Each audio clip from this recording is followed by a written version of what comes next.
Chrétiens, cachez vos Bibles. Le Nome se prépare pour vous les retirer. 26 septembre 2018. Message de Gwendolyn Song, prophète du Seigneur pour les temps de la fin, traduit et lu par Justine.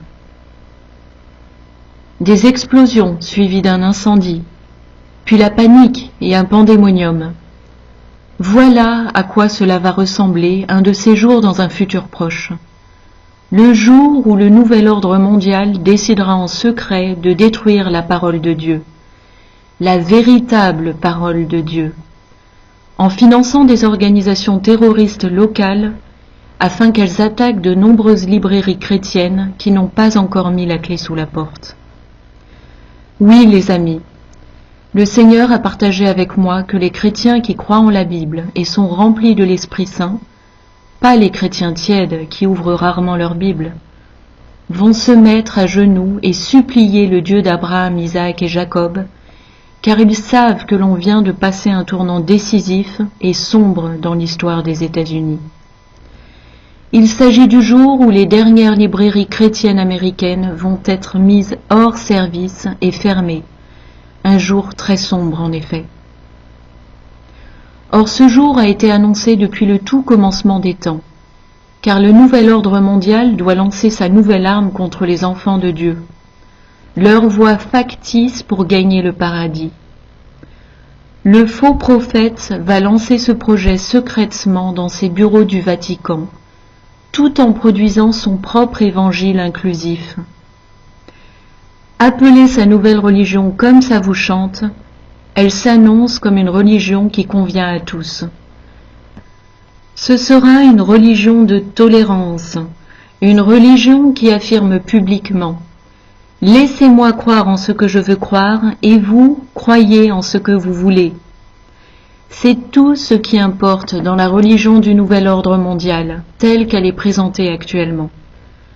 Vous le savez bien, du moment que ça semble confortable, ce sera accepté. Et ils auront un nouveau Jésus, les amis, et ils auront aussi une nouvelle Bible. Et ils tueront publiquement les croyants renés en Christ, tout comme ils l'ont fait à l'époque de Néron, les crucifiant et les brûlant vifs au bûcher en public, en guise d'exemple pour décourager les chrétiens de partager leur vieille religion pendant le règne du nouvel ordre mondial. Les amis, ce n'est pas la première fois que le Seigneur me parle à ce sujet, et je suis sûre que ce n'est pas la dernière, du fait de la gravité de ce que cela implique. Les gens qui vont voir le monde devenir hors de contrôle et voir les prophéties bibliques se réaliser sous leurs yeux vont être extrêmement avides de la parole de Dieu.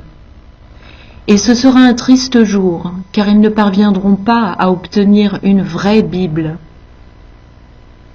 Je veux donc prendre un petit moment aujourd'hui pour encourager tous ceux qui aiment la parole de Dieu, qui aiment leur sainte Bible, pour en rassembler autant qu'il leur est possible et les stocker précieusement en prévision de ce jour sombre à venir.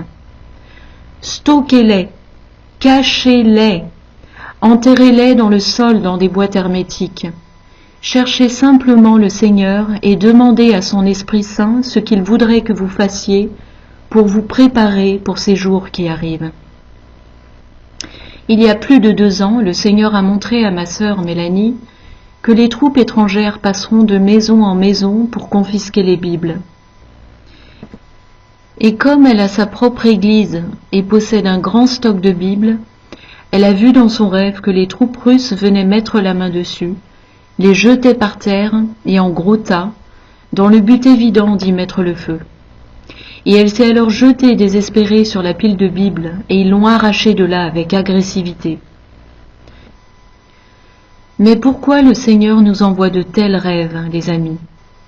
Pour nous faire peur? Pour nous pousser à agir sous l'impulsion de la peur? Non. Le Seigneur envoie ses rêves motivés par amour pour tous, afin de nous prévenir des événements qui vont se produire pendant cette époque de tribulation. Je suis une messagère des temps de la fin pour le Seigneur Jésus-Christ, et cette vidéo a pour but d'être partagée avec mes proches, famille et amis, et n'importe qui d'autre. Soyez droits devant Dieu. Mettez vos affaires en ordre devant Dieu, les amis. Demandez à Jésus d'être le Seigneur de votre vie. Repentez-vous de vos péchés qui vous séparent de lui et commencez à vivre selon la parole de Dieu. Trouvez éventuellement une église remplie de l'Esprit Saint et demandez au Seigneur d'envoyer dans votre vie des croyants qui ont la même approche que vous. Nous approchons de l'époque appelée les tribulations, et il est très imprudent de ne pas avoir une relation personnelle avec le Roi de gloire, Jésus-Christ. Il est dit dans la parole que Jésus est le seul chemin pour accéder au paradis. Or vous ignorez quand viendra votre dernier souffle. Soyez donc prêts à toute heure à rendre compte à Dieu de la façon dont vous avez vécu votre vie. Et rappelez-vous que vous ne pouvez rien faire pour gagner votre salut. Notre salut est un don gratuit du Seigneur, car il a envoyé son Fils, Jésus-Christ, pour mourir sur la croix. Vous ne pouvez pas gagner l'accès au paradis. Nous avons été sauvés par la grâce au travers de la foi en Jésus-Christ. Jésus est en route.